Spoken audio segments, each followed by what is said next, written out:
Welcome, fans, to episode 2 of the Rangers Ed 2023 Rivalry Tour. This is your host, Cousin Ed. I'm here with my co-hosts, Little Ed, and Coach Ed, and our producer, Mikey Produces. What's up, Little Ed? So I had a question for you before we get into the Lafreniere talk. I was going through my cards yesterday, and I found all of these Vitaly Kravtsov cards. What do I do with them? You put them in a bubble envelope, put my address on them, and send them to me. I'll take care of it. Yeah. Put them on eBay in Russia. Maybe somebody will buy them. Yeah. I mean, what do you do with an ex-Ranger with your card setup? Because I know you got your team cards box and then your Ranger card box. So what do you do? Do you move them to the other box? And also, what do you do with a former player who's on the Rangers now, like Blake Wheeler? If you have like a Winnipeg Jets card, where would you put that? He gets moved into the current Rangers section area. All his non-Rangers cards go into that box.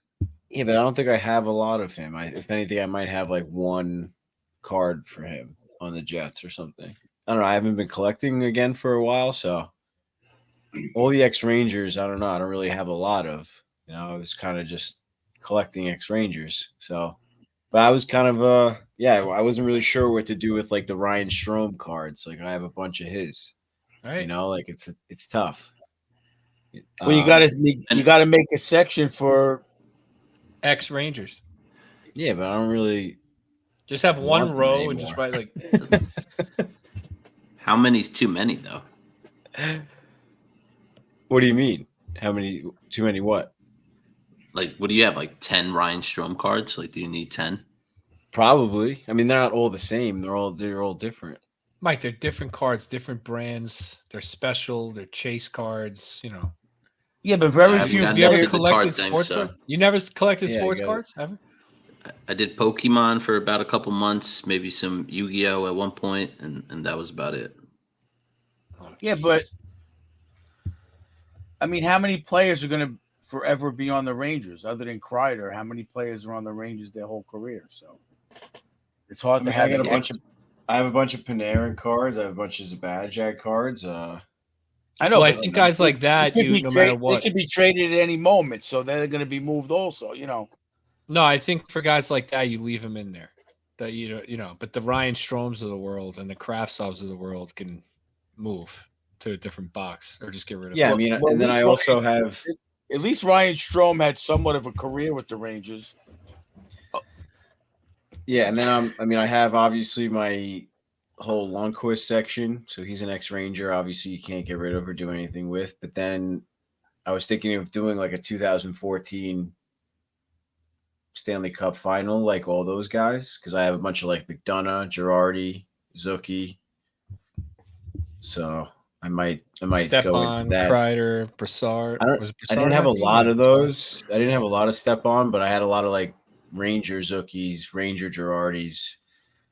So I might do that. McDonough, just like the big name guys. I have a bunch of Mark Stahl, so like. Well, that's what I mean. You have like an ex-Rangers. You have an ex-Ranger like slot, and you just put them all in that slot. And you don't have to keep a Kravtsov card if you don't want it. But I'm just saying, anyone you do want, you put in that slot, and it has its own section. I'll look up how much each of these are worth, and I'll send you a bill, and I'll send them to you. How about that? They're all probably worth a quarter. You want me to send you $4? We'll see. Now I'm curious. I should have done it before. Wait, where can I find an idiot to buy these Kravtsov cards? Ed, you want to buy? Cuts, you know.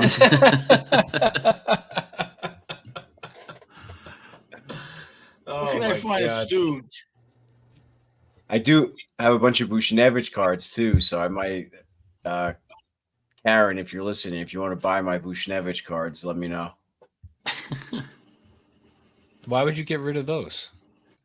What am I going to do with those? He's a point per game player. He's on track to be an all-star. I wouldn't do that. There we go. We'll see. Anyway, I'll do some research after the episode. They might get him back. Yeah, we'll see. I'm sure he'd want to come back, but I don't If he think they can comes back, afford I'm him. going to be a Devils fan. Careful what Tell you me say. that. Careful what you say. Before we get into the talk about the Devils, as I said, we're getting into episode 2 of the Rivalry Tour. We're going to talk to Niel Villapiano from Devil's State of Mind of the Hockey Podcast Network. He's been on the show. He's a favorite of the show. We love him, and can't wait to get him on and talk some Rangers Devils. It's going to be tough after the playoff series last year. But before we do that, we got to talk about Alexis Lafreniere. So, Ed, you're bringing out your cards. Did you want to tell the fan? Did you get the Laffy Young Guns? Yeah, absolutely. Yeah, I did too. So we both have it. So we both have it. And now the question is he going to take off? Is he going to take off and earn his contract, his next contract? Because he didn't get an 8x8 like Jack Hughes. He didn't get 8.3 like Tim Stützle, the guys he's being compared against. He got 2 years, $2.325 million per season. A bridge deal similar to Kakko and Hedel. Obviously, he's 40 points last year, so 39 points. Coach, your thoughts on Laffy 2-year bridge deal as opposed to a longer term deal? I mean, I don't think he warrants that longer term deal. He doesn't show the dynamic type of game that Jack Hughes showed. I mean, we could go on and on about the argument that Hughes got power play time, this, that, but Hughes is just more of a dynamic player as of right now. So they gambled on his future. So far, it's panning out. So I think it's a good deal for the Rangers, and I think it's a good deal for him. Gives him 2 more years to prove himself and get a better contract, and we'll see what happens. Yeah, and also make that card go up in value, right, Ed? Absolutely. Yeah, I mean, he definitely has to step it up. We've seen his defensive play. We've seen his I don't know, what do you want to call it? His energy, his forechecking, those types of attributes to a player. But yeah, we got to see the offensive ability come out. And hopefully, I mean, he's working with like some player development. I found another card which might be a good omen. I found a Ryan Holwig card. Wow. So isn't he the director of player development or something? I think that's Jed Ortmeyer. Oh man, I'm confusing the two. Who's a right-handed Ryan Holwig. Holwig is a lefty, Ortmeyer's a righty. All right, that was close. No, Holwig, that is funny. I remember Holwig was a big physical fitness guy, so maybe he's not on the team, but I thought he did come back in some. We brought him up a while ago. He didn't come back as some staff member or something. I could have sworn it was that, but I guess it was Jed Ortmeyer. No, it was definitely Jed Ortmeyer. It was probably jersey numbers where he got mentioned. Maybe there'd be no other reason to mention Ryan Holwig, although he was a good player. I mean, a good energy fourth liner for sure. He was number 44, right? So that was a while ago, if anything. Coach has got a memory like an elephant. So, I remember his name coming up about something recently. It wasn't 50 episodes ago for sure. It was probably a conversation you had with somebody else unrelated to the podcast where it just like came up. That's entirely possible. That's probably what happened. But yeah, so Lafreniere, I mean, look, if I'm him, I'm probably a little bit annoyed. He got interviewed about whether the Rangers' usage of him is costing him money. There's a good argument that it is, right? You're looking around at guys similarly situated to him. All those guys have contracts that are going to earn those players $50, $60, $70 million, and he's got 4. So he needs more opportunity to earn that bigger check, but he also has to give the Rangers a reason to. If he's on the third line to start the year, I'm not going to be happy, but he's got to kind of get in there and get some points on the board and force their hand a little bit to give him some more ice time. At the end of the day, it's going to be on him, but we'll see. Hopefully there's a good. Where do you put him? If it were me, I'd put him with Zibby and Kakko. That's what I would do, hands down, easy. And I'd have a third line Kreider on the first line. That's too risky. And I'd go Kreider, Trocheck, and VC on like a checking line, and then I'd put Panarin with Hedel and Wheeler. That's what I would do. But that's right now. That could change. I'm known to flop. I also want to see how they look in training camp. That would be Yeah, ridiculous. Are you going to be there? Put 2 unproven guys. No, but I want to see highlights. I want to watch the games, kind of see how the players look. There's always a couple guys who surprise and a couple guys who surprise in a bad way. I think that's too risky and too much pressure to put them on the first line with Zibanejad together. I think Laffy's got to bite the bullet and maybe move to right wing, and then Wheeler slides down to the third line position. I don't know. It's a tough call. Either that or put Laffy with Zibby and put Kako on right wing with Panarin. Didn't Laffy have 19 goals? It's too risky. It's too much pressure, and then it also might take away from Zibanejad's game. What'd you say? Didn't Laffy have 19 goals? Yes. That's nothing to shake a stick at. So all at even strength. Shake a stick at? Is that I like that. Yeah, I like that. You guys never heard that expression? I've heard a couple different forms of that, I think. I don't know. All right, whatever. It's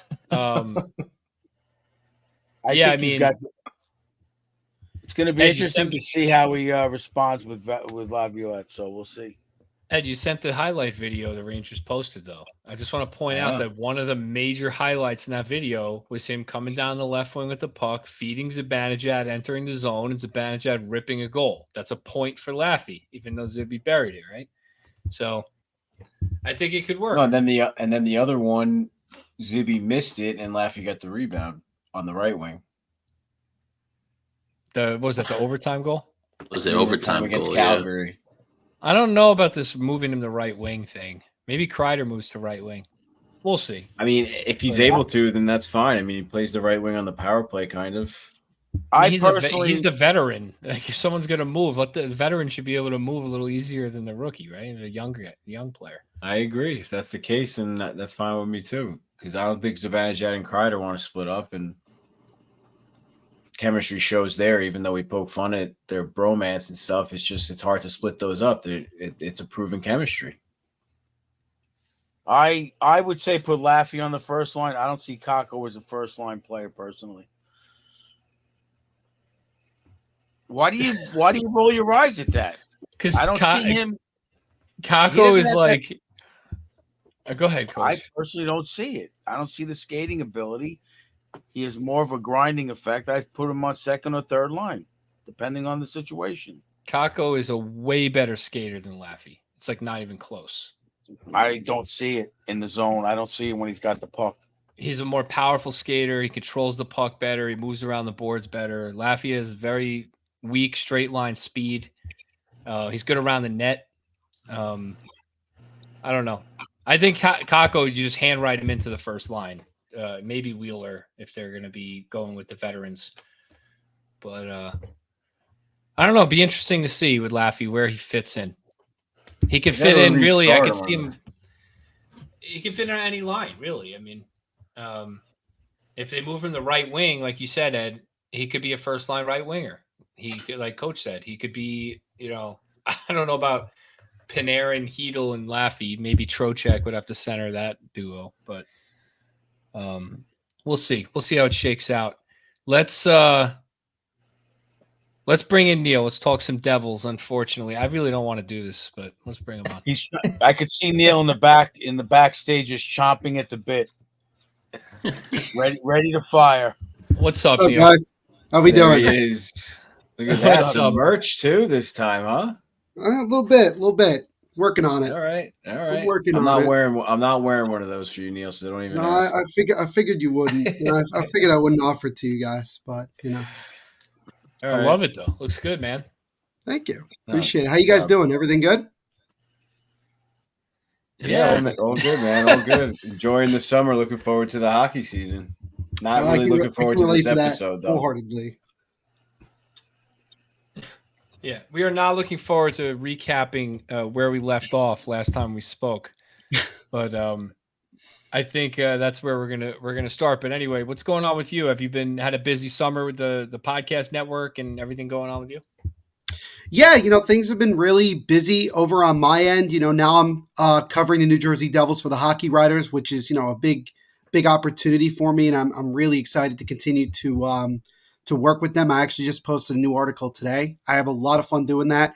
I also write for the Devils. I cover the team for Big Apple Hockey as well, which covers also the Islanders and the Rangers as well over on the Hockey Podcast Network. So doing a lot of writing, which is something that I've really learned to enjoy and just kind of a new way to kind of, reach my audience. Podcasting wise, things have been great. Got a couple things that are in the works over the next couple of weeks that I'm really, really excited to get going to kind of get ready for season 5 of the Devil State of My Podcast. It's crazy how I'm beginning the 5th season that I've been doing this. It's been a long time coming, but I'm really excited about it. And just in general, I'm looking forward to what should be a very promising season over here in New Jersey. So, just trying to stay as busy as I can through, the dog days of the off season with not a lot going on, not a lot of acquisitions, not even really a lot of rumors, just kind of waiting, getting closer and closer to training camp and prospect scrimmages and things like that. And just looking forward to, getting ready to cover this Devils team for another big year. Yeah, well, congrats on that new job. That sounds like a lot of fun. Thank you. So is that like a website or a magazine? Like, what is it exactly? You talk about the Hockey Writers, or you talk about both Hockey Writers. Yeah, so the Hockey Writers is one of the top hockey news websites out there. It's very, very well known in the hockey community.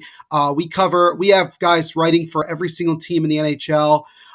We have articles that come out basically every day.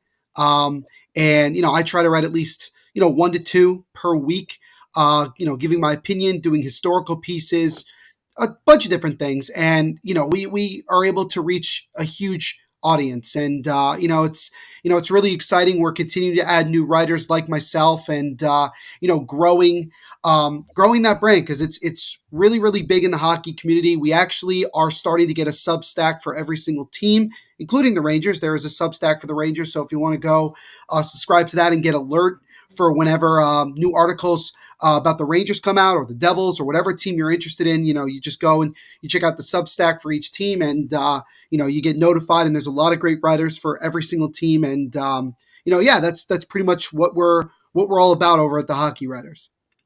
That's great. Sounds cool. Thank you. That's awesome, man. Congrats. Yeah. Let's, speaking of which, you're giving your opinions. Let's just get this over with so we can lighten the mood a little bit in here. Because I think we're all just like, I'm sitting here like, oh, I don't want to talk about this. But anyway, all right. So last year, the Devils had, somewhat of a surprise season, right? They made the playoffs pretty convincingly. They had a lot of their young guys develop and take huge leaps, which earned them some big contracts, which we'll get into. But it culminates with a cross-town first round win for the Devils in 7 games, and then the 5-game exit against Carolina. So I kind of just want to have you start with, the Devils fan mood, with how the season ended, before we start getting into the moves they made and what your outlook is for next year. Just last year, recap it as a Devils fan. Well, right off the bat, when you look at the season as a whole, it's a year that nobody really expected. The expectations going into the season was to just get into the playoffs, and try to just kind of take that next step, towards getting out of the rebuild and starting to actually, compete and, be overall competitive. And the Devils exceeded everyone's expectations. And, obviously getting to the playoffs was important. Having a first round series against, your hated Hudson River rivals, I think was really awesome. I was really excited for the series, as I know you guys were as well. And, for all the craziness that happened in that series, it turned out to live up to the hype. It went 7 games, and I think it deservedly so. You had 2 very, very talented teams going up against one another with a lot of history behind it, especially between the fan bases. And, it was a great back and forth series with a lot of different storylines, a lot of drama. And ultimately, people like myself ended up pretty happy at the end with how the series ended up. And then going into the series against Carolina, I think, honestly, lack of experience was an issue. I think, quite frankly, we got blitzed. I just don't think we were ready. I think one of the things that I've said before is that the Devils used all of their energy and emotion in that series against the Rangers, so that by the time they got to Carolina, they just didn't have much left. And so the Hurricanes were able to beat us pretty easily. As tough as that is to say, especially against one of your division opponents, it's not easy. But yeah, we definitely did get punched in the mouth. We got taught a very good lesson. Definitely still gives us a couple of question marks here and there going into this season, but I think that experience is going to help this Devils team. I think they are definitely built to compete. I know that some people are going to still have questions. I'm sure you guys have questions as well. But I think overall it was a fantastic season. One of my favorite seasons of all time as a Devils fan, and I'm sure for a lot of younger Devils fans they would agree. And for a lot of us, it's just the beginning of what we expect to be a very exciting period of Devils hockey. But it was a phenomenal year, and we're looking forward to building upon that going into 23-24. Well said. Couldn't have said it better myself, Neil. No, I mean, it's true. It's unfortunate, but it's true. So look, the Devils, they built their team through the draft. Right? I just had a quick question about the Kane series. Yeah. Oh, go for it before I move on. I mean, I think it's kind of obvious. Do you think, well, not obvious, but I think that's what's on a lot of people's minds. Obviously, Brenda Moore is highly touted or whatever, one of the best, if not the best coach in the league right now. Mm-hmm. I mean, do you feel like they may have gotten a little out-coached? They weren't, like you said, they weren't prepared for something like that. I mean, obviously, the Hurricanes are built a lot differently than the Rangers. I think we talked in the past couple episodes a lot. I mean, especially after the series, that the Rangers were kind of shell-shocked by the Devils. But I think a little shell-shocked in a much different way. Mm-hmm. I mean, the Devils shell-shocked the Rangers with speed, and I think the Hurricanes kind of shell-shocked them with, like, structure and experience. So I just wanted you to kind of build a little bit off of that, like your thoughts, like your vision or whatever, how you saw that series, because as a Rangers fan, that's how I saw it. It's a really good question. In terms of did the Devils get out coached? I wouldn't necessarily say that. I mean, first and foremost, like you mentioned, Rob Brind'Amour is one of the top coaches in the NHL. He's had a ton of success in the time that he's been in Carolina, and I wouldn't be surprised if you led the Hurricanes to a Stanley Cup in the near future, because he is just that good. I think, like I said before, I think first and foremost, the Devils just did not emotionally, they were not ready for that series. Because, like I said, they had put all of their energy and all of their emotion in that 7-game series against the Rangers. And then less than 48 hours after winning Game 7, you're in Carolina taking on the Hurricanes in round 2, and you get smacked in the mouth the first 2 games. And it took the Devils a long time to at least get their legs under them and at least get themselves going. And it didn't happen until Game 5. I know they ultimately lost Game 5, but that game went to overtime. That was the closest of the 5 games that you saw in that series. Because, again, the Devils just were not emotionally ready to go. And I think that's a learning lesson for the team. I think especially when you have a lot of guys who have not been in the playoffs before or have not gotten that far in the playoffs in their careers, a lot of it was a learning experience. And I think the team just ran out of gas in many ways. But I do also like the point about the Devils were shell-shocked. And you saw it especially in the first 2 games. It's just a different type of, situation where I think physically the Devils were beat. And I think that definitely rocked them. But I also think just the amount of scoring that ended up happening from Carolina, and you can ask any Hurricanes fan, they were surprised at how much the scoring all of a sudden came out of nowhere. They didn't expect that, especially when you had certain guys out of the lineup like Svechnikov and other guys as well. But I think overall the better team won that series. The more prepared team won that series. But it's definitely going to be an important learning lesson. It needs to be an important learning lesson if this Devils team wants to take that next step and make a deeper run in the playoffs. Neil, you got to slow down a little bit. I'm going to forget my thoughts.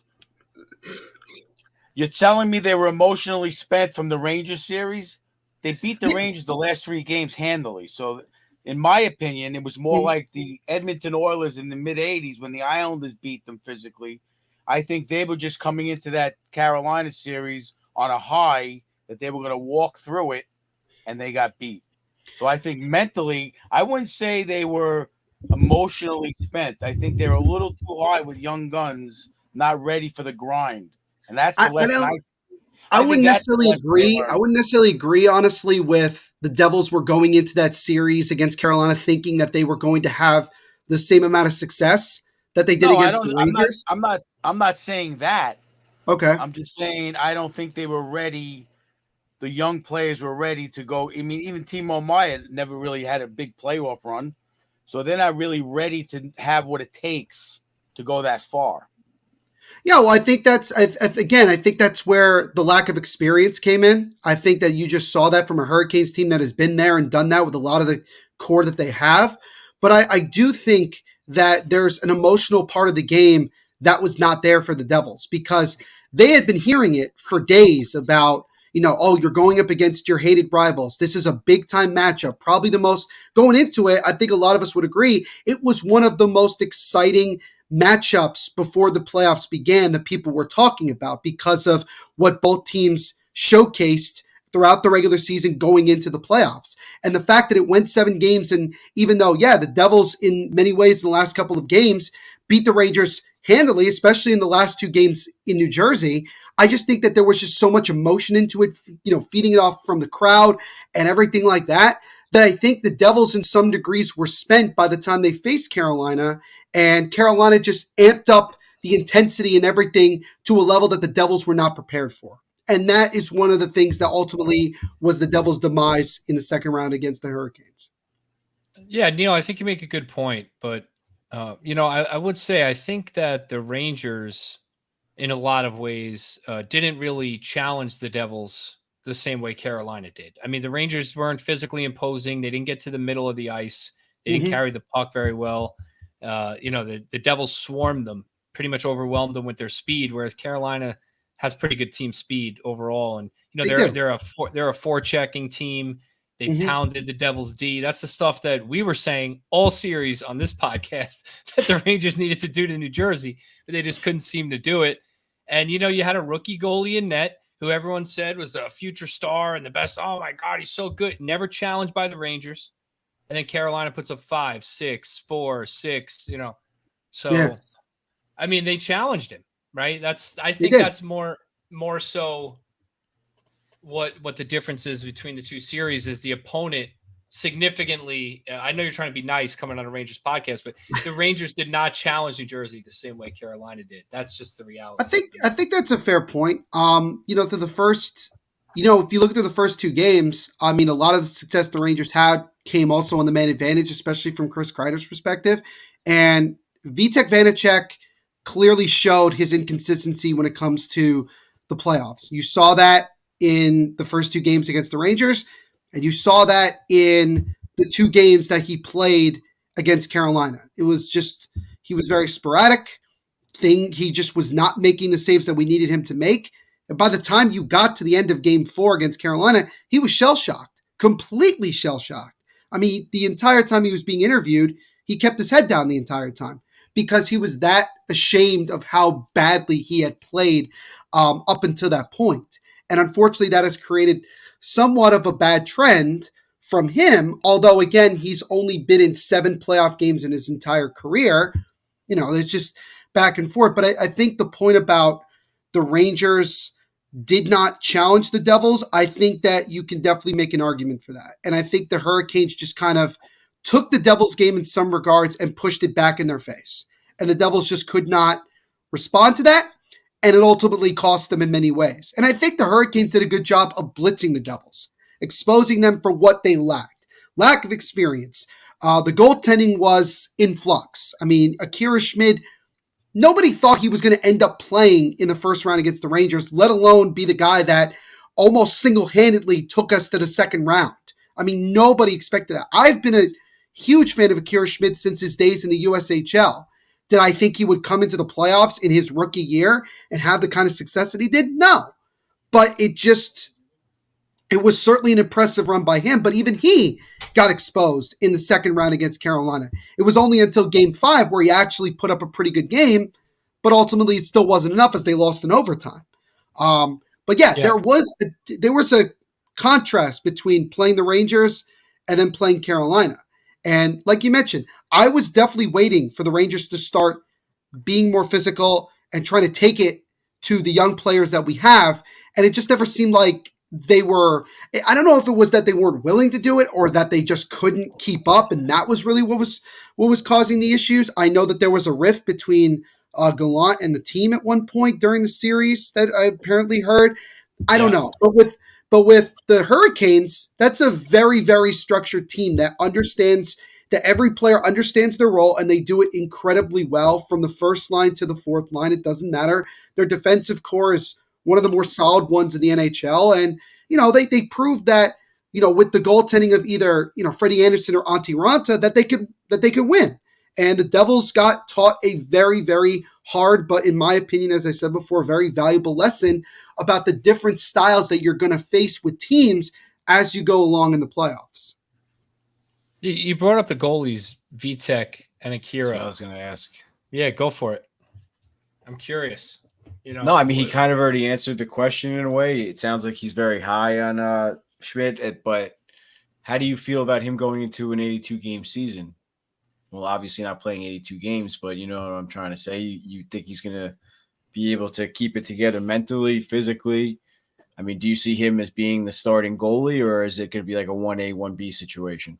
I think the expectation from everybody is that it's going to be a 1A, 1B situation with him and Vitek Vanacek. And I know that there's been a lot of rumors over the offseason about the Devils going after Connor Hellebuck. It's even been reported that the Devils reached out to Winnipeg about Hellebuck. I think it's still a possibility at some point that the Devils could circle back, and it all depends on where the Devils are, where Winnipeg is. I mean, it sounds like Winnipeg wants to compete, so I guess we'll see how things go as the season gets underway. But I've said this before about Vitek.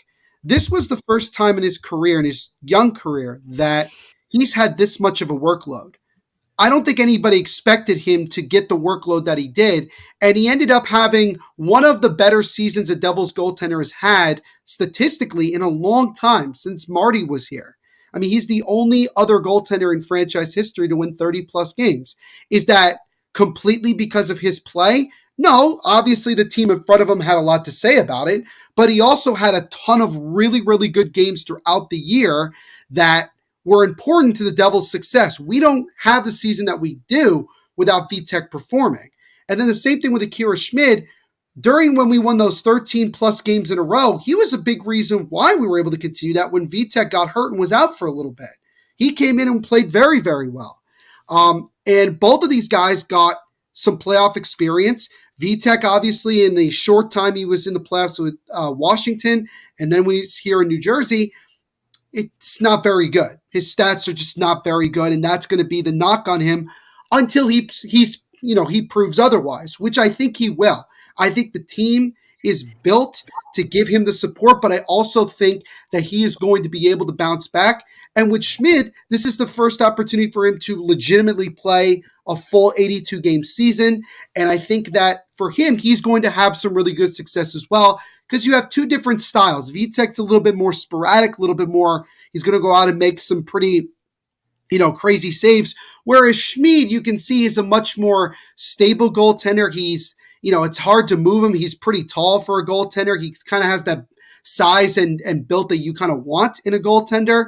And he's a guy that thrives when there's pressure. You could see it by the way he played against the Rangers. And obviously he had to learn a lesson when he took on Carolina. But I think the Devils fans should feel somewhat confident going into the season with both of those guys. I understand where the hesitation might come from. And yes, Tom Fitzgerald's going to do the right thing by the team regardless of the situation. But I just don't think I just don't think it's time yet to immediately give up on both of these guys just because they both had one difficult playoff year where they ended up losing in 5 games in the second round when a lot of people didn't even expect them to even be in the playoffs. So I think you got to give them another opportunity to showcase whether they can or cannot deliver. Yeah, I think it would be silly to give up more assets to get a player like Hellebuck at this point. Unless the deal's right. I mean, the Devils have the assets. Yeah. The Devils could do it. The report that we've been told is that whatever the Winnipeg Jets want for Hellebuck was too much for the Devils. So that must mean it's got to be a pretty hefty package. Now, again, that could change as we get closer to the trade deadline. We got to see where things go. I don't know what's going to happen. I can't predict it.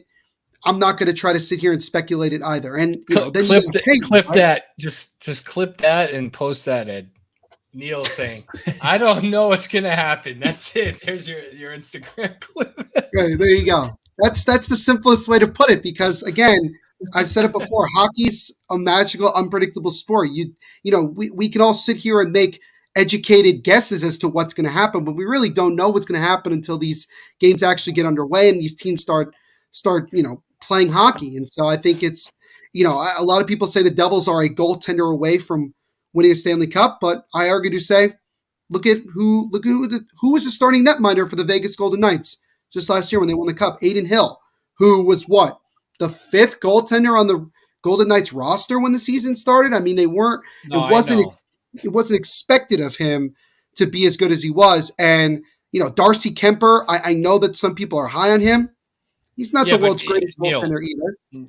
Neil, all you're doing is pointing out that more important than having an elite goalie is having an elite team, because Colorado was unmatched that year. They were dominant. And Vegas had one of the best defenses. I think they used like 7 goalies last year. I don't even know. Crazy number. He was like 5 or 6, I believe. And all of their goalies performed well. They had that rookie who made the All-Star game, Thompson, right? And then Logan Thompson, yep. Brossois, and they had was Leonard healthy at one point last year? They had him. They had Jonathan Quick as well. Yep. So I wouldn't say like, oh, you don't need a good goalie, but yeah, I guess your larger point is more important than the goalie is the Devils team being elite, and then Akira Schmid might be good. Yeah. Right. Yeah. So to that point, I understand. But look, one of the benefits the Devils have is you guys have one of the best GMs in the league. You're talking about that you guys have the assets. I was taking a look earlier today just to, prepare for the episode. And, the Devils have all their first round picks. They have all their top prospects. Alexander Holtz, all those guys. They didn't trade any of those guys at the deadline. Nope. Unbelievable job by Fitzgerald. And just, I'm just impressed. You guys are in a prime position to add even another piece or two heading into the playoffs, which could really be a problem. Not looking forward to this era of Devils hockey, but it looks like you're in good hands with Fitzgerald. But you guys want to talk about some of these signings? Yeah, I guess we have to, right? I was going to say, I don't know if anybody wants. I mean, God, guys, is this really this hard today? I mean, I'm sorry. I didn't mean to ruin everybody's day today. It's hard. Neil, it's hard in particular for me, because what the Devils are doing is what I wanted the Rangers to do all along. When they legitimately rebuild. And they did not do it. And it's so frustrating. And I have to look at the Devils of all teams do it, not like Winnipeg. It's the Devils doing it. And now you guys are going to win a cup, and the Rangers. Well, let's, I'm going to pump the brakes on that. Let's just, I'm optimistic, but I call it cautiously optimistic, because over the last decade with this organization, when we've had pretty high expectations, they haven't gone well. So I just want to see where this team goes. I'm excited, but I don't want to get ahead of myself. Coach, right can now. you ask him a difficult question or something to question the Devil? Because I'm feeling like the Devils are going to win the cup now. And it's like I'm trying to ask. All it takes is one shoulder injury, Ed. That's all it takes. He's going to ask you. No, Coach wants to ask you about Jack Hughes' size again. I want to ask you about what? Jack Hughes' size again. I think that's Eddie's. That's Eddie's. I mean, I agree with it to a degree. My big question is, you said before they're strong defensively. I don't see it on the on the back end, and I think that's their weakness. If anything, they had 4 solid lines. The moves they made, but I don't see their defense being strong enough for those goaltenders to take them to the promised land. I could definitely be wrong, but we'll see. And I want to add one other point. Yeah. I thought we were getting rid of Lindy Ruff. What was that all about? Oh, yeah, right. Yeah, well, okay. So I'll eat my words because, like I said, I think I did not. Again, just like with everything else, I didn't expect the Devils to have the season that they did. I obviously welcome Lindy Ruff back because clearly I was not right in this regard. Clearly the Devils players knew more than I did, particularly Jack Hughes. I mean, I give him a lot of credit for backing the guy last year. to keep his job. So, I don't know how long his contract is now because we still haven't been told. We haven't even gotten an announcement that he's like an official announcement that he's head coach. Although Tommy Fitz has said like 2 months ago that Fitzgerald is going to be here. So it's just a matter of, I guess, waiting. I don't really know what the necessarily the holdup is, but I guess we'll see as we get closer to camp. But in terms of the Devils' defense, I mean, look, losing Ryan Graves with his big body presence does suck, but at the same time, he at times was not reliable defensively, and he got exposed a lot in the Hurricane series. He got burned quite often, which was unfortunate. And then with Damon Severson, I mean, it kind of goes either way with him. 1 minute he's looking like a fantastic top 4 defenseman who can score goals pretty well. The next minute he's shooting the puck into his own net. So I give Columbus Blue Jackets fans a lot of caution with him. You may get some nights where he's great and some nights where he's going to drive you mad. But losing a lot of man games as the Devils did, I think something like over 900 with those guys combined, there's going to be some inexperience on the back end. Obviously, Luke Hughes, who does have a little bit of experience from the regular season, then played in the playoffs, and he had some success offensively. The question is going to be, what can he provide defensively? And I think we're going to obviously, we won't know that until the season gets underway. I think the Devils still have a very, very stout defense with Jonas Siegenthaler being one of the more underrated defensive defensemen in the league. Dougie Hamilton, he really got to start playing better defense and looking a little faster to be worth the money that we're paying him. Never going to happen. I can only Coach Ed's favorite, Dougie Hamilton. Coach Ed loves Dougie Hamilton, but why I think doesn't he just? Can you answer this question, Neil? You cover the team and stuff. If you ever get a chance to interview Dougie Hamilton, why doesn't he just go by Doug Hamilton? Why is he Dougie Hamilton? I'm just confused. I don't have an answer to that question. Please ask him that if you get a chance to interview. Yeah, I'll be sure to.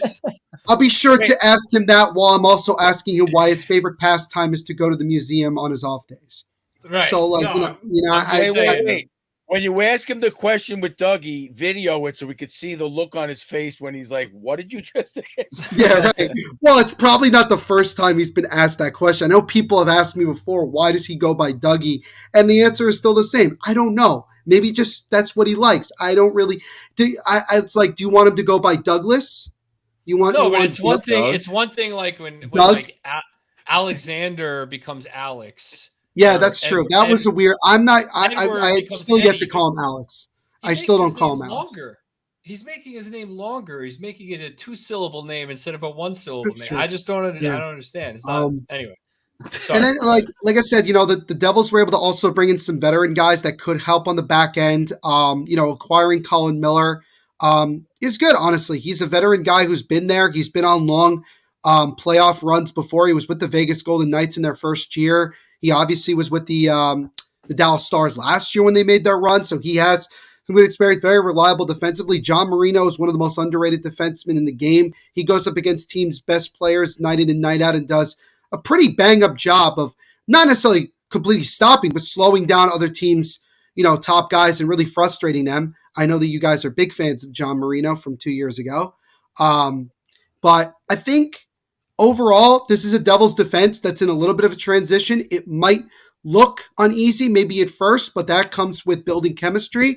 But I think overall, it's still going to be a strength of this team. This is something that Tom Fitzgerald takes relatively big pride in because that was kind of his first goal when he first became the GM. He wanted this Devils defense to get better, and it has gotten a lot better. And you have other guys in the system who long-term could be really, really good defensemen. It's guys like Simon Nemec, and a couple other guys as well. But again, inexperience, right? That's going to be kind of the question mark. How inexperienced are the Devils willing to go on the back end this year? And basically, from what we've been told, it sounds like the only rookie that we're going to see, at least right away, is going to be Luke Hughes. And so you're going to see a pretty veteran defense, and it'll be interesting to see how the pairings go.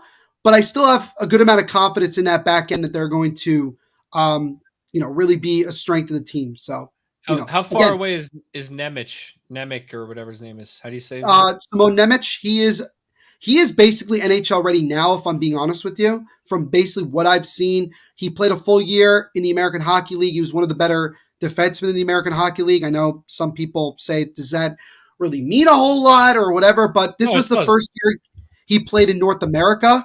So I think for him to have the success that he did, and then also to top it off with some impressive play in the World Juniors and World Championships, this kid is playing above his age. He is still yet to be 20. This is a kid that could come in and play. He's not a flashy defenseman like you see offensively at times with Luke Hughes. He's more of a guy that's going to be reliable defensively and just make the right plays. If the Devils wanted to, they could easily have him start the year with New Jersey, but it sounds like the plan is going to be for him to at least start the year in Utica and see where things go once the season gets underway. But I would say he's NHL ready now, personally. Oh, wow. Yeah, so there's another asset for the defense. It's part of the reason why they're not investing so much in their D is they got so many D prospects that are on their way that are just going to fill up that back end, so. We have a lot of depth, which is obviously good to have. Quick, I think everybody, we're talking about the goalies and the D, and obviously not so much the forwards because you're just so deep, offensively. But there's got to be like a player or two who had a good year last year that you're worried maybe regresses a little or is a question mark for you heading into the year. Like maybe a young player who burst out, like maybe a Mercer or whatever. Anybody really. It's honestly tough to say from the young guy's perspective. I think the guy that is most concerning is more of a veteran, and that's Andre Palat. Because you look at the contract now and you look at the fact that he did miss a significant amount of time last season due to injury. And there were times during the regular season where he wasn't doing a whole lot, but obviously he's being paid to perform in the playoffs. And there were times during that Rangers series he did perform. But he's a guy that you obviously worry about regressing as he's getting older and, making that contract look less and less valuable. But the only good news is that the salary cap is reportedly going up. So that makes it not look as bad. In terms of young player, the guy that is kind of a guy that I'm hoping takes the next step, but hasn't yet is Alex Holtz, because he was a guy, 2020 top 7 draft pick, was a 6th overall pick in his draft class. And he has still yet to really crack the roster on a consistent basis. This is a kid that still has a lot of scoring talent, but has seemed to struggle with the NHL game. He seems slow at times and out of place. And this is a guy that the Devils told him at the end of the season, this is going to be a make it or break it year for him, that he has to perform or changes are going to be made. And that's a guy that I'm worried about not taking the next step and becoming basically a bust in the Devils organization. And it's tough because I really have high hopes for the kid. He's still incredibly young, and I do think he's going to bounce back. I think if you put him in the right position, I think he will develop. I could see him as a guy like, you put Alexi Lafreniere, Capo Caco on a line with certain guys, all of a sudden they start to really get going. That's kind of what I want to see from Holtz. Same thing. You put him on the line with guys like Haula and Palat, two reliable guys that can feed him the puck and get him into good matchups. He might perform, but it's we got to see what happens when training camp gets underway. So I guess from the young guy's perspective, it would probably be Alex Holtz. Yeah, I was thinking more of a guy who broke out like a Dawson Mercer and Jesper Bratt, guys who you probably aren't really worried about, but you can see maybe taking a step back. I could see Bratt. I could see Bratt being that guy because he still is inconsistent.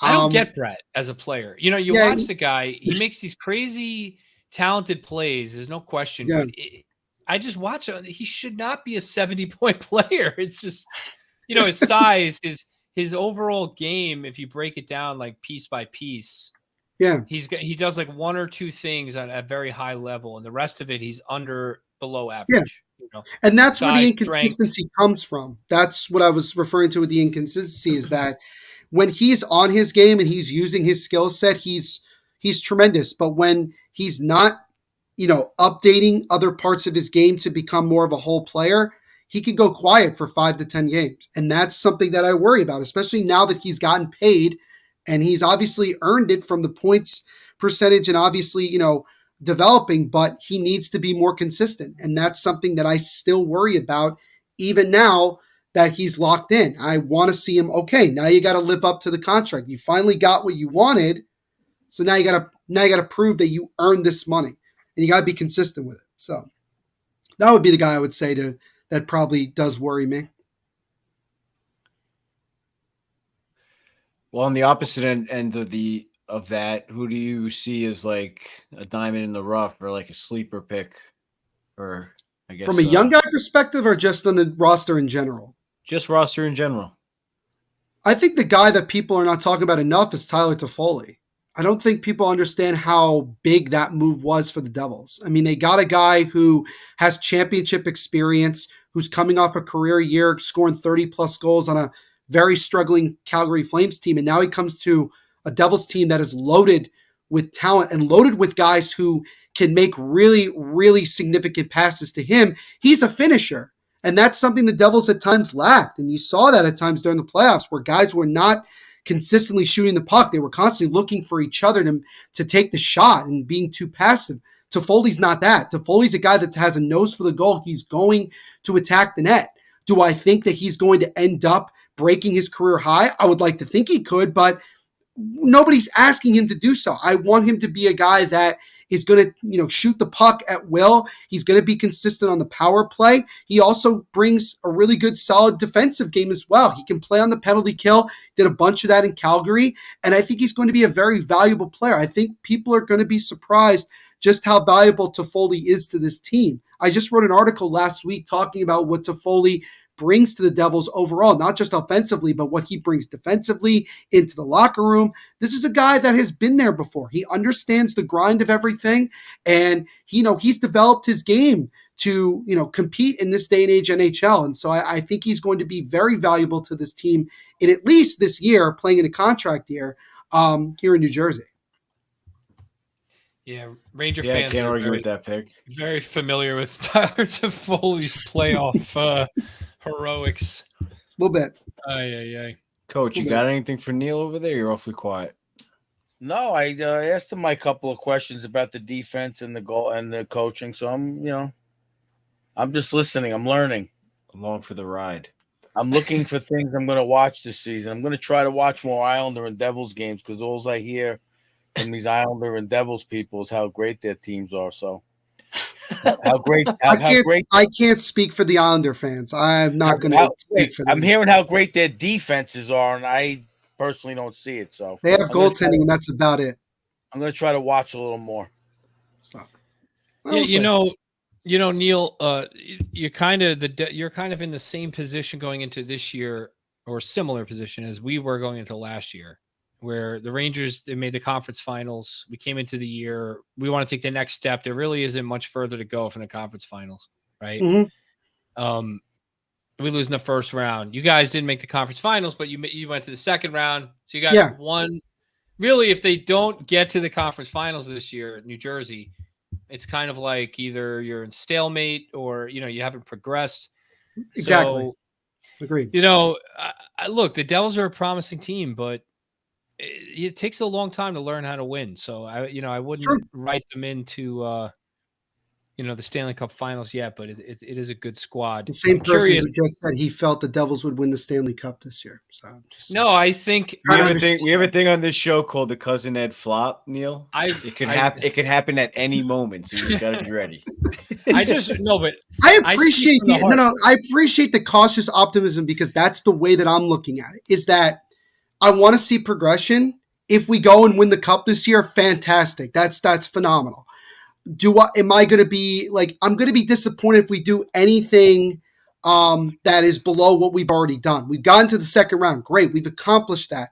Now we got to get further than that. We got to show progression. We got to get beyond that. If we get to the second round again or lose in the first round and don't get any further, then that's going to be either being stagnant or obviously not living up to expectations, and you don't want to regress. You don't want to be in that position where you have this window and you start closing it before it can even really stay open because you didn't do certain things.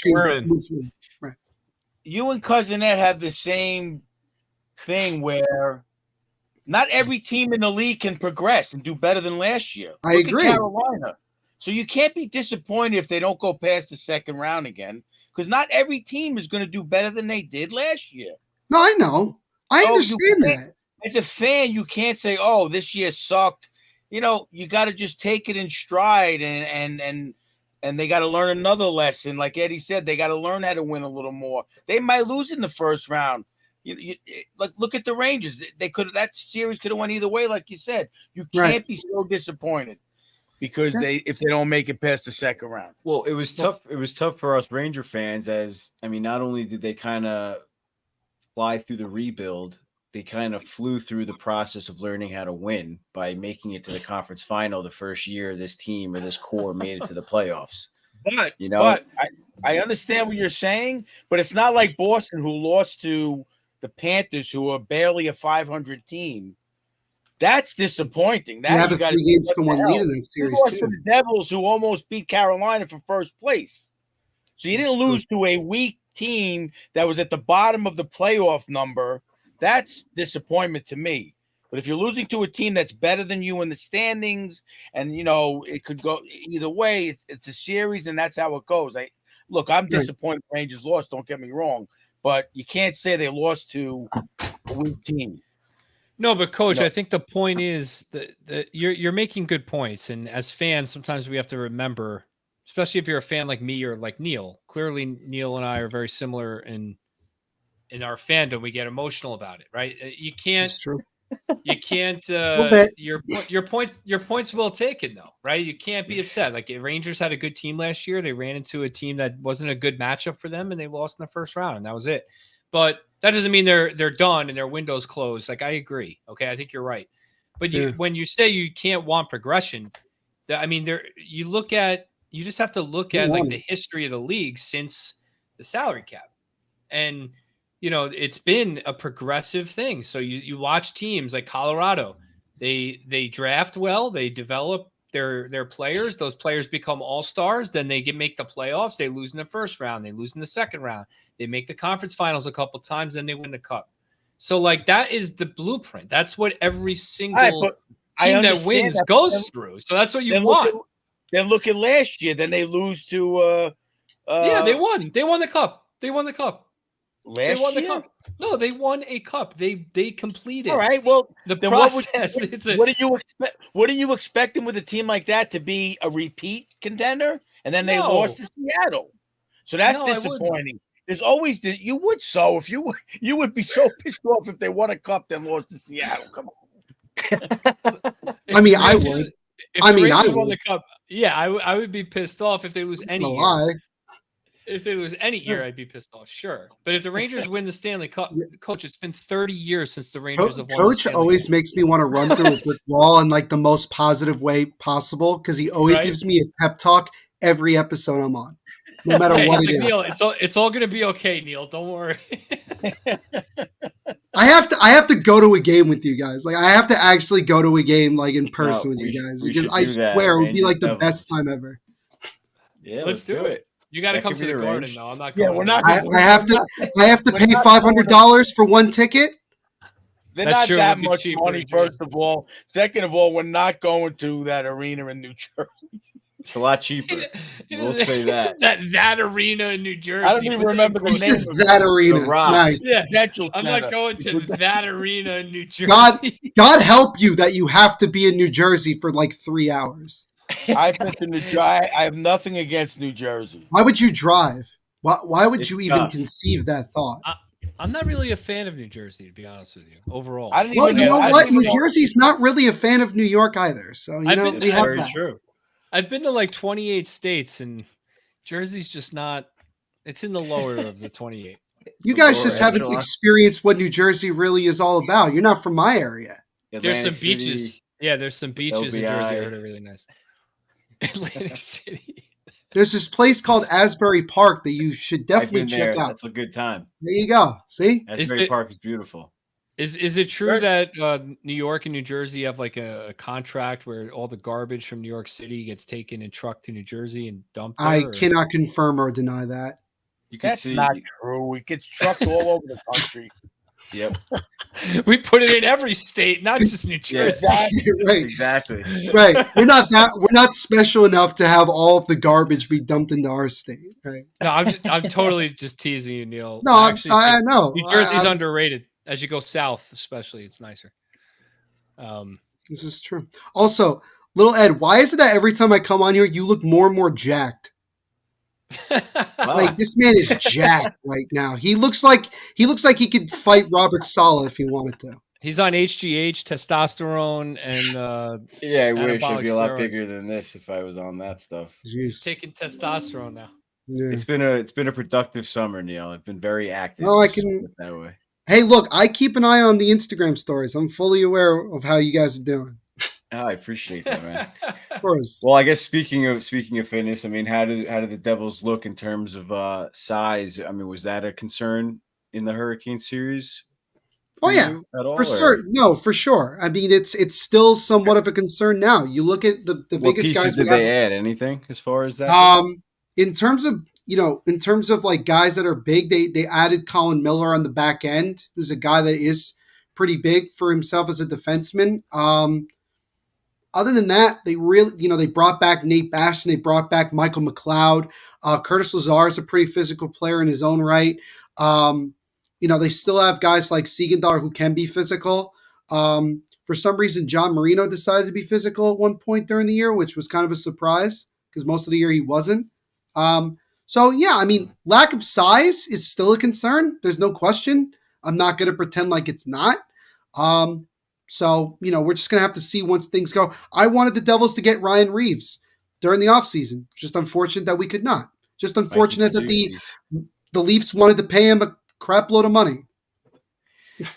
Which was wild for sure. Oh, yeah. But those are some pieces, definitely. I mean, you guys will have the cap space and definitely some room to make some moves at the deadline. Those are very easily attainable moves, you could say, right? Cuz I mean, I don't know. Yeah, the Devils should have enough cap space to add, a bottom pairing defenseman with some size or something like that. I think right now they have like $2 million in cap space, which just about $2 million, 1.9 to be exact, but basically $2 million. Yeah, which should be about $8. Correct me if I'm wrong, Neil. Like $8 million in deadline cap space, a little more than that, even. Yeah, they'll have a decent amount. I mean, Tom Fitzgerald is very big on having a healthy cap, whether it's in the offseason or during the trade deadline. I mean, the Devils next season, barring, before any other contract extensions or anything, will have between $20 to $25 million in cap space in 2024. So he's constantly keeping the cap in a situation where we can constantly improve the team in all facets, whether it's adding to the top six, like you saw with bringing in a guy like Toffoli, adding to the bottom six, which honestly, I get more excited about bottom six moves than I do top six moves because it's the bottom six moves that end up being at times more significant because they end up coming through when you least expect it.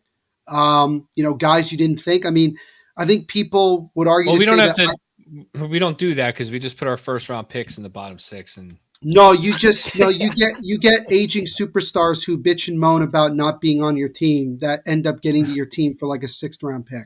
Yeah, that's true. That happens also. So I don't know what to tell you about that. I don't know what to tell you about that.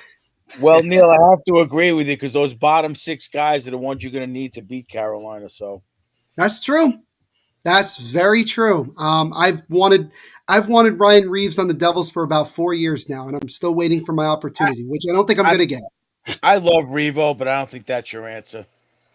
Well, you got. We're also big on Ryan Hartman. If Minnesota ever feels like giving him up, we like. Ryan Hartman a lot. He's a good How player. much faster do you think Jack Hughes is compared to Ryan Reeves?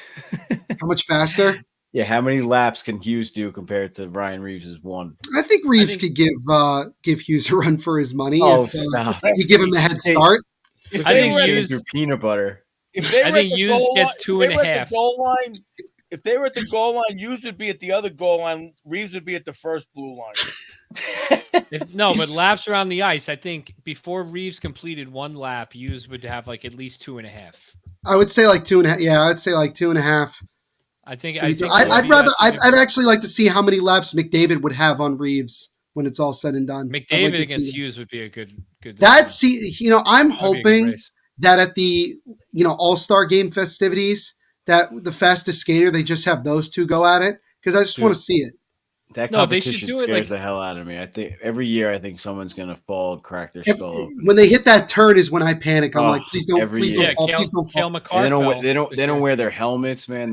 That's very true. Yeah, dangerous. I they're don't care how asking good of for it. skaters they are. They're asking for it. It's funny. I was just gonna say they should turn it into that old like roller derby thing, Coach, where like just put all the fastest guys out there to just barrel each other over and try like gain position. Love Just that. race around. Why don't they just turn the All-Star game into a street hockey game instead? It's pretty much all it is. It's just street hockey on ice, basically. Yeah. I went to it this year. It was in Florida. I went to the game. Nice. Pond hockey. It was crazy. It was just like wild, Like When was the nobody last time trying. the All-Star game was like in this area? Like in the 90s? 94? The Rangers Rangers hosted. Yeah, Rangers were 94. Was it 94? Devils Yeah. were after that, I think, though. I don't remember if New the Devils Jersey ever was- hosted it, to be honest with you. Yeah, I don't think they have. it's a good question, I'm Mike. not You sure want to look that about up? Mike's gonna look. it Mike, up. wake up. I think Coach would be upset if the Devils hosted an All-Star game at the Prudential Center. I think he would be upset. Where would they have all the festivities? On the streets of I'm not Newark? going to that arena for an All-Star Like, game. no, see, cuz that's another clip you have to like get. I'm not going to that arena. That's what Yeah, I I'm need. not That going clip. to that arena. I need that clip. I'll get it for you, Neil. There you go. So I mean, like, so, Neil, we brought this up a few minutes ago off the air, so bring it up now. sure. Talking about Devils having cap space. Patrick Kane. What are you hearing on the latest on Patrick Kane? If he's, does he want to stay in the metro area? Will he consider the Devils, the Islanders, or is he all in on the Rangers? What are you hearing? The heck do I know? I mean, he like I here's the thing. It would be pretty ballsy of him to be like, I wanted to be on the Rangers last year. I got my wish. We didn't get very far. I'm going to join the rivals just to see if I can get any closer to winning another cup. And the funny thing about it is that I don't know what move. I'm sorry. The Marion Hossa move. Oh, the Marion Yeah, Hossa. if you Yeah. join him. Yeah, right, exactly. You could or you could do the Corey Perry challenge as well if you feel like it. That too. Yeah, that's another good one. But the thing about it with Kane, and again, if you just look at the team where we are right now, where does he fit? Like, is he going to be willing to play bottom 6 minutes? I totally doubt that. Unless he's He like, plays with Jack Hughes. That's where he plays. so you're going to move Dawson Mercer or Brad or Timo down to like the third line? Like, this is what I'm like. That's what Coach would do. Coach would put Mercer. That's what in the Coach third would line. do. Yeah, I could see it. I could see it. I could see Coach moving Jack Hughes to the third line if he felt like it. Yeah, he's got to learn a lesson. Right. Play some Give him defense. give him the John Tortorella treatment. That's what it. That's how you got to handle Jack Hughes. But I think with Kane is this. It first depends on his health. Number one, we don't know like how healthy he's going to be by the time his I think he had the surgery. I think now he's just rehabbing. He had this hip point. reconstructive surgery. Yeah, that's If I'm not mistaken. that's nothing to sneeze at. Like that's legitimate. Resurfacing. Resurfacing? Nothing Okay. to shake your stick He's at. already skating. That's a good one, Mikey. I like that one. He's already skating, stick handling. He gives Mike But, the like- credit. Coach said it earlier. I love it. But like the thing is that like his agent clearly said he wants to go to a team that has a chance to win the cup. Well, the question is what teams are in a position to where they could sign him. I mean, he'd have to take like veteran minimum if I'm being honest. I don't know where on earth he's going to get multiple millions of dollars unless somebody clears the cap, which they could. I think of teams like Edmonton. I could see the Rangers making a move for him if they want to go that route, which I don't know how you guys would feel about that personally. I personally would like to see him go to Buffalo for fun because I think that would be kind of like a cool story, although he may not feel that Buffalo's close to winning a cup, which I understand. Hopefully, they can kind of turn that around at some point. But I think I've said it with New Jersey's perspective,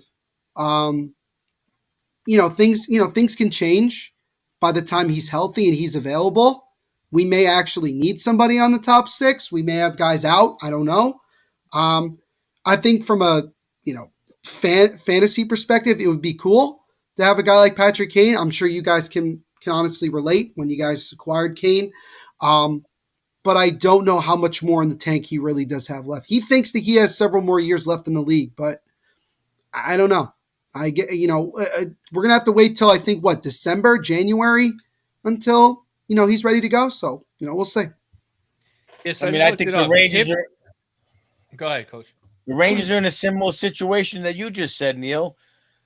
Where if you get Kane, what do you want to put Kako and Lafreniere up in the top 6? So when you get Kane, who's moving out? He's not playing third line. That's what I'm saying, right? Yeah, you got to have the right team that needs that second line player. Kane's going to have to be willing to. I think he honestly is going to have to be willing to play bottom 6 minutes with power play, or in power play, like legit. Yeah, like a power play specialist and with limited even strength. A guy who just stands on the left side and just hopes that he can still score. He can, but his hip resurfacing. Okay, they don't remove the femoral head, but instead trim it and cap it with a smooth metal covering. It's literally they take a piece of metal and they cover your hip joint. So bone. Is he the Bionic Man now? Is that what we're going for? And then this sounds like some Bo Jackson like thing. I think we need EA the PA to come back on for this one. Yeah, that one's insane. That looks painful. I know. I read something. I think Nicholas Backstrom had this surgery and wasn't the same after. Maybe it wasn't Backstrom, but there was another player who had Backstrom had hip surgery, but it wasn't resurfacing. There's another. No, there's another. I think player Backstrom just had regular hip surgery. Yeah, there is another player who had it though. This is interesting. And they came back and they weren't not really the same. Didn't Jack Eichel have something similar? He had the neck. Oh, that was the neck, right? Nicholas Backstrom underwent hip resurfacing. That's what you said. Oh, he did as well. Okay, fair enough. Yeah, it was. And he's definitely not the same. So. And he doesn't look the same right now. So we'll see if Kane can do it. But yep. Well, hopefully he doesn't sign in New Jersey. We'll welcome him back in New York in January for sure. I think he ends up with the Rangers when it's all said and done, if I'm being honest. Yeah, like what? One year, $1 million, sign it up. If that, maybe 900,000. Yeah, that'd be nice. Knowing the Rangers, they'll figure it out. They'll figure out the money. No, but there'll also be 3 other guys who only want to play for the Rangers this year that come out of nowhere. Some team will surprisingly suck and their star player will want to get traded, right? Yeah, it'll be McDavid. That'll be the next one. McDavid will be the next one. No, we won't. Yeah, we'll get McDavid when he's done. 38 years old. Yeah, right. Yeah. When the next Eric Lindros or Pavel Bure, right? That's where we'll get McDavid or Wayne Gretzky. 80 points. Or Wayne Gretzky, right? Exactly. We'll get McDavid. He'll be an 80-point guy, and we'll be like, guys, come on, it's still 80 points. It's Connor McDavid. It's Connor McDavid. Even though he's a shell of himself. 80 points and he's a shell of his former self. That's God how good he is. I know. He might get 150 this year. He got it last year, didn't he? Got something like that. I think he got 152 or something. I think he broke 160 last year. It's not even. It's at this point, it's not even funny. How good he is. It's not even funny. He had 64 goals, 89 assists, 163 points in 82 games. There's a new tier in the NHL. It's called just McDavid. He had 71 points on the power play. He had 71 points on the power play last year. 71 points. I think that's Laffy's career totals right now. But it should be noted, cousin. How far has Connor McDavid gotten in the playoffs in his career? He hasn't done shit. Did they get to the conference finals? Yeah, conference finals. That's it. Yeah, that's about as far as they've gone. Last year, right? Yeah, he'll get there. He'll win a cup, whether it's with Edmonton or we'll see. If they can ever get goaltending, they might win one. Coming from a Devils fan. I don't know.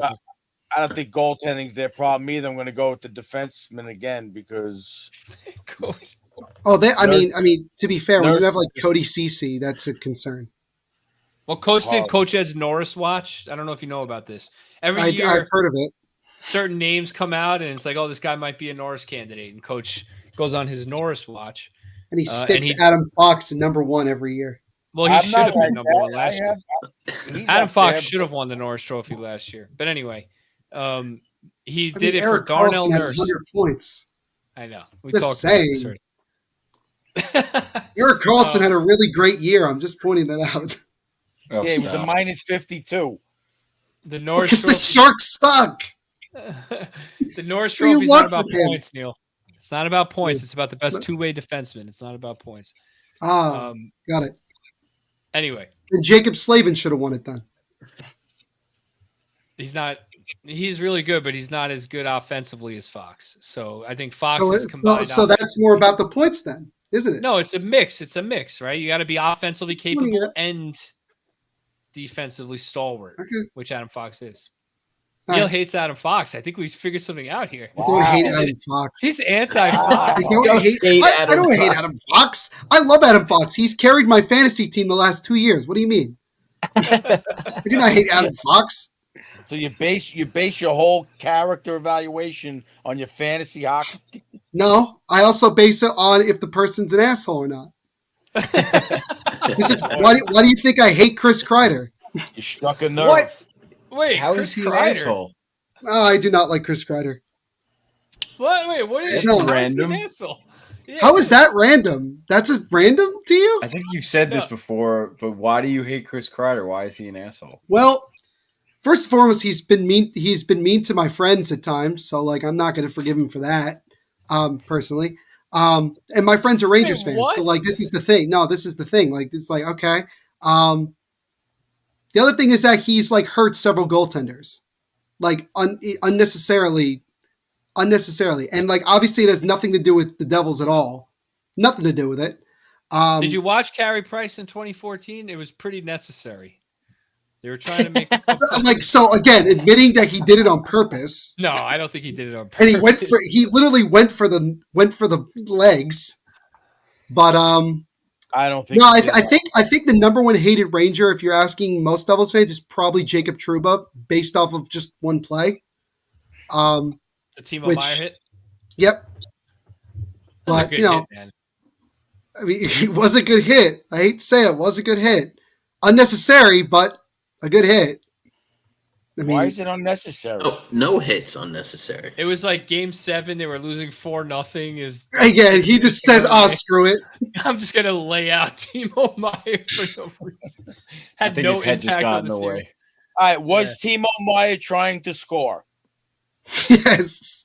Well, then he deserves to get okay, hit. Right. That's unnecessary. Also, in a 4-0 game. If it was 4-0, was PK Subban an asshole for quote unquote slew footing? Play? Is he an asshole for that? Yes. Not quote unquote. It's slew footing. Oh, okay. That's not a clean hit. Neither was Trouba's. It wasn't. Trouba elevated and blasted him for no reason. You're getting your ass kicked, and your response is, "I'm going to blast this man." Did he get a penalty, and has he been suspended for hits in his career? Trouba? Yes. I have no clue. The answer is no to both of those. And has PK Subban gotten suspended for slew footing and have? I don't know if he's got suspended. Honestly, I really don't know if he has or not. PK Sluban, his name is, not Subban. There's a great meme account on Instagram called PK Sluban. I highly recommend it to you guys. Neil, you let us get under your skin. We won the trolling match of the episode. That's it. We found it. It's Chris Kreider. It's not like it's Chris Kreider. It's like the meme. It's like the meme. It's like I fear nothing but that thing, and then it's a picture of Kreider said that man haunts me. What other goalies has he hurt? Did he like take a run at like someone else? I could have sworn he has. Now you're just throwing that out there. He didn't take a run. You're making a statement that there's no fact behind. Also, like 20. Also, like I just want to say, like his rookie year, which I believe was 2012, if I'm not mistaken, like also pissed me off because he was good. Like I'm allowed to also be pissed off that the guy is good. Yes, you can. That's me as a Met fan with Chipper Jones. I hated Chipper Jones, but it was It's a really fair- only that's- because he was that's- good. That was the reason. Nice. So if you hate, Do you if I hate Chase Utley? I just want to know. Do you hate Chase Utley? Yes, I do. Are you a Met fan, Neil? I like the We Phillies. Oh God, you son of a you!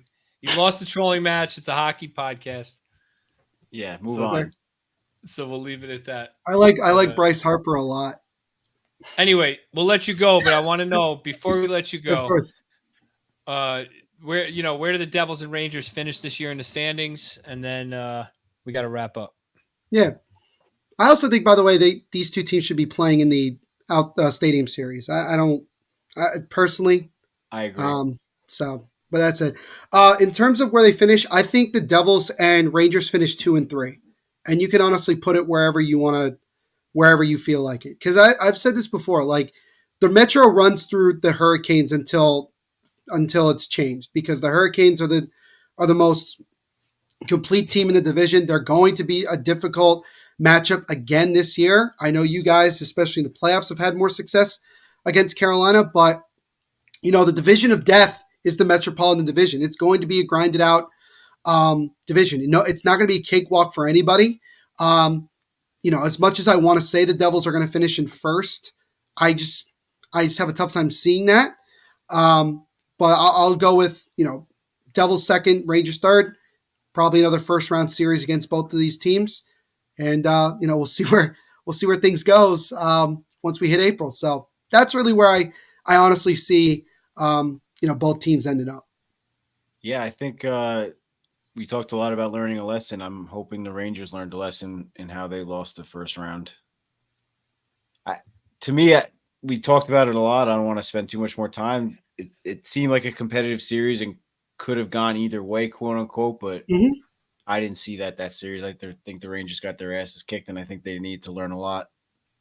I don't know why it felt a lot closer to me. I don't know. I just like the way because game 1 and 2, the Devils were so bad that it skewed the rest of the series. The Devils won 4 out of the last 5 games and dominated all 5 of those games. I mean, to be fair, the games 3 and 4 were close. One went to overtime. The other one was like a low scoring game as well. So like the game started to get, you shifted and played playoff hockey. To me, I just wasn't watching Rangers hockey. Like we weren't used to. We saw a good regular season. That's what I heard from a lot of Rangers fans.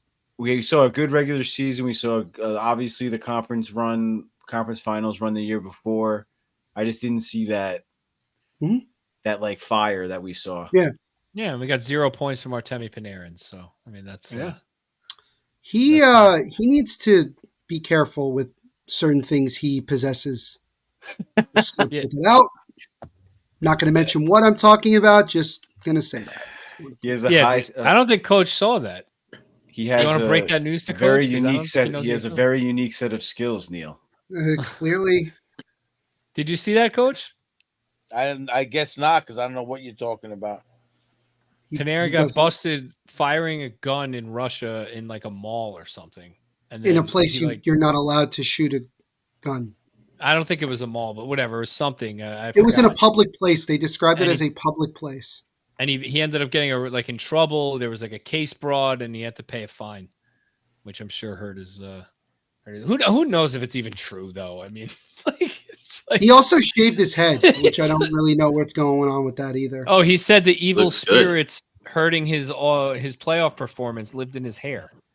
So basically, he shaved his head because the Devils forced him to. Yeah, it sounds like the Devils made him shave his hair. It's exactly what it is. We ran with that for like 2 weeks, like on social media. We ran with that for like 2 weeks. You're like, I think it's true. I'd like someone to ask him again at like training camp to like specifically. If you Google it, there's an article. Google. Oh, there's an article. Panarin shave his head. Yeah, Google why Panarin shave his head, and there's an article where some guy interviewed, and it has to do with like the demons told me to. Yeah. All right, Neil, this was a lot of fun. We could talk to you all night and go back and forth trolling each other, but got to let you go. Appreciate you coming on, man. Good luck with the Hockey Writers. Thank you, guys. That's an awesome new platform for you, and good luck with the podcast. We'll have you back on soon, man. Yeah, well, thank you guys again for having me on, and let's definitely get together like in person. I would love to do that. I think we definitely got to, get some together for this season. So I'm really looking forward to that. Yeah, Yeah, if we we can't should do figure out that. how to get to the live game, we could just go to a bar or something and watch it together. And No doubt. Or we did that live stream during the playoffs. That was a lot of fun. We could do that, something like Do that again. too. Yeah, Yeah, absolutely. We could definitely do because it. coach is not going to that arena, so it's going to have to be. We first of all we have to both cross a river, so Manhattan would be the middle ground. Technically. Oh yeah, that's Technically. true. Could do that. All right. Speaking of that arena, just so everyone knows, the Devils hosted the NHL All-Star Game in the 1983-84 season. Well, that was in the old Meadowlands.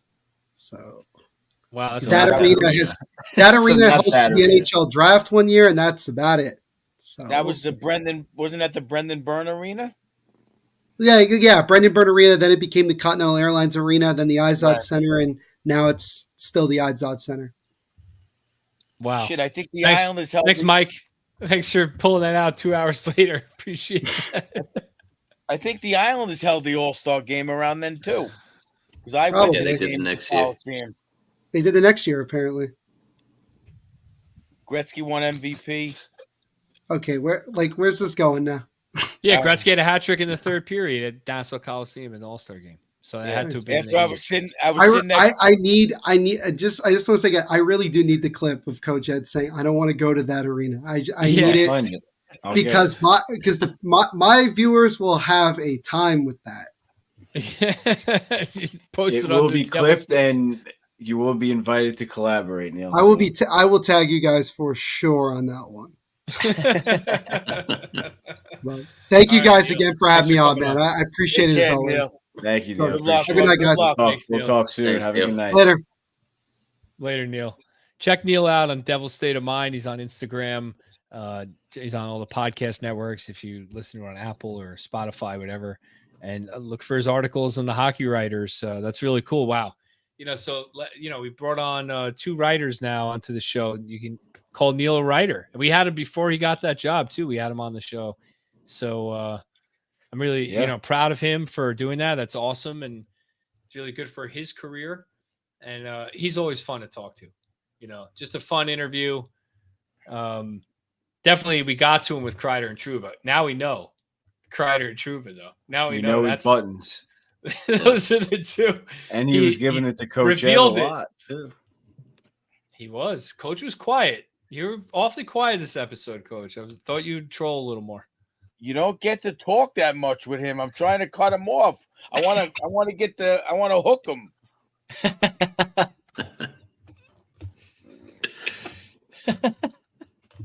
He's like the Vince Scully of podcasts. He's very. Oh my God. He does a great job. He does. No, he knows his information. That's for sure. He's very passionate about his team, and he's definitely in the right position to do so. I give his episode to listen for sure, and he covers a lot, and it's all mostly by himself. So I give him a lot of credit. It's hard for us to find things to talk to. There's been a few awkward pauses so far, and there's 4 of us on here, so it's got to be hard doing it by yourself. Yeah, I think for us though, we don't want to talk over each other. It's a little different, so we kind of wait. Is someone going to say something? For sure. Yeah, but doesn't he have the people sending in questions? Yeah, sometimes. So we got to do a little bit of that. Fans, send in your questions. Yeah, we should open up We should open up some fan questions that we can cover. Maybe we'll start doing that. I don't know. Should. It's up to you. Send me the questions. I'll try and answer. Hopefully I can find the answers faster than Mikey produces. On the Google machine. He's I taking had care of it his for fantasy a football. while. I just didn't know when to cut you guys off. Mike's sitting there like, I got to sit. I can't. 1980. Neil has It was to get away for Neil. Excuse me, Neil. Excuse me.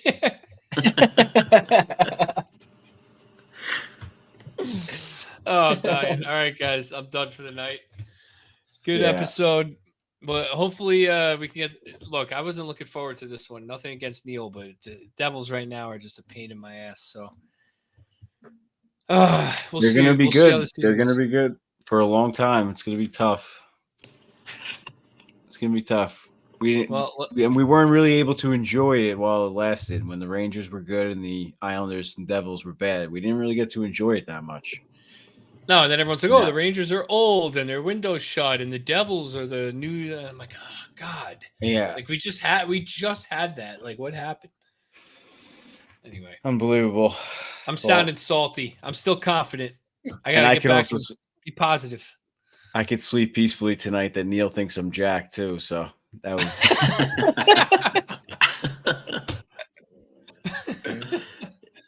Oh Lord! All right, boys. Well, until next week, let's go Rangers. Love you guys. Love you guys. Have a good night, night. Hey guys.